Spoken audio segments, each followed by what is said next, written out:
चीन ने, भूटान ने इसीलिए भारत का साथ, डोकलाम विवाद पे उसने चीन को बातचीत के लिए बुला लिया, क्योंकि जो भारत अपनी भूमि नहीं बचा पाया, मेरी क्या बचाएगा। भूटान के सैन्य सुरक्षा और विदेश का मामला भारत संभालता था। आज आप देखिए, भारत के कमजोर सरकार के कारण भूटान की जमीन पर भी चीन ने कब्जा कर लिया।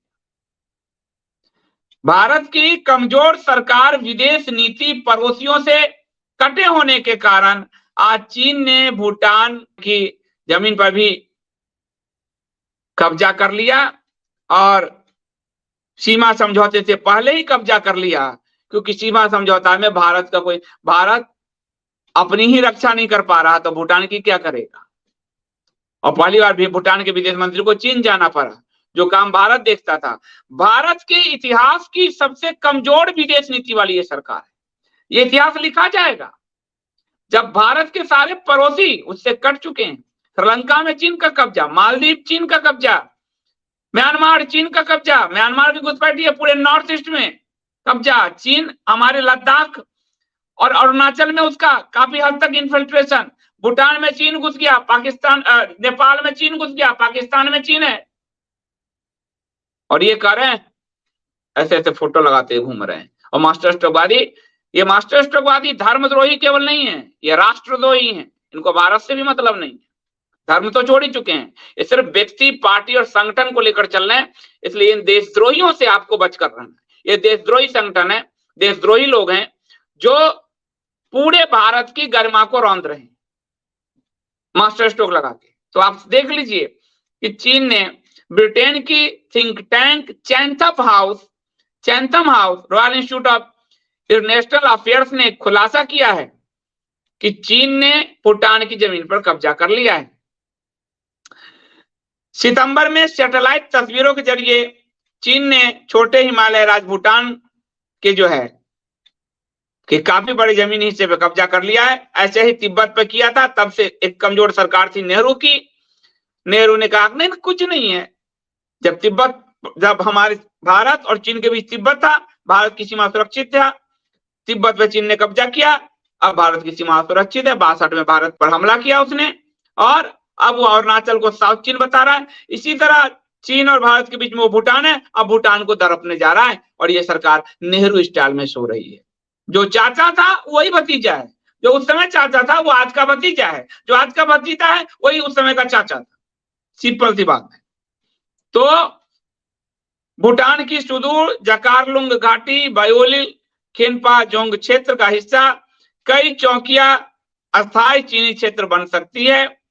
और भूटान जो है जकारलुंग और पड़ोसी मेंचुमा घाटी दोनों में चीन के कब्जे में कई जमीन को छोड़ देगा, भूटान छोड़ देगा, क्योंकि उसका सैन्य सहायता ही नहीं है। सैन्य सहायता भारत को देना था।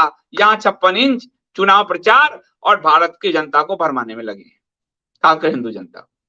भारत की ये विदेश नीति है। नीचे देखिए, चीन को रियायत देने के मूड में भूटान। क्या करे भूटान, उसकी तो सैन्य और विदेश नीति हमेशा भारत संभालता रहा। तो अक्टूबर में डांडी दोरजी बीजिंग की यात्रा करने वाले पहले भूटानी विदेश मंत्री बने। भारत की सहायता मिल नहीं रही, भारत अपनी जमीन अपने जनता से छुपा रहा है, अपने प्राइम मिनिस्टर का इज्जत बचाने के लिए यहाँ की पूरी सब मिलकर छुपाने में लगे हैं, जबकि चीन कब्जा कर चुका है। तो भूटान ने कहा मरता क्या न करता। उनके जो विदेश मंत्री थे तांडी दोरजी, वो तांडी दोरजी चले गए चीन, और उन्होंने चीन के उपराष्ट्रपति हान झेंग से मुलाकात की। और उन्होंने उसी में भूटान के प्रधानमंत्री लोटे शेरिंग ने एक भारतीय अखबार से कहा कि हमें एक रेखा खींचते हुए देखने की उम्मीद है, इस तरफ भूटान और उस तरफ चीन। भारत के अखबार को इंटरव्यू दिया भूटान के प्रधानमंत्री ने कि हम रेखा खींचेंगे कि इस तरफ भूटान उस तरफ चीन। तो इस बीच भूटान में नई सरकार की नियुक्ति के लिए चुनाव भी है। इन चुनाव में चीन का मुद्दा अहम रहेगा। देखिए, भारत की बढ़ सकती है चिंता, ये बार बार बताया जाता है, पर कोई फर्क नहीं है। इतिहास में अपनी ही बांसुरी बजाई जा रही है।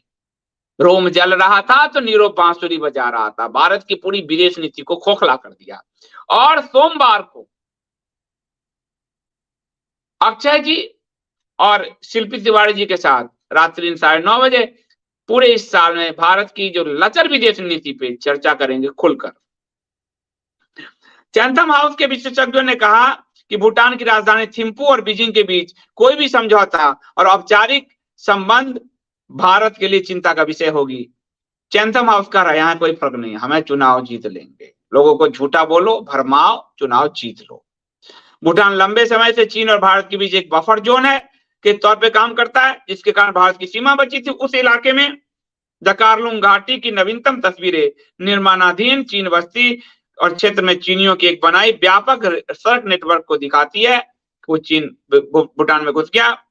चीन भूटान सीमा विवाद को करीब से देखने वाले एसओएस लंदन विश्वविद्यालय के तिब्बत विशेषज्ञ रॉबर्ट बार्नेट ने बताया कि जकारलुंग में चीनी निर्माण की 2 प्रमुख लहरें आई है।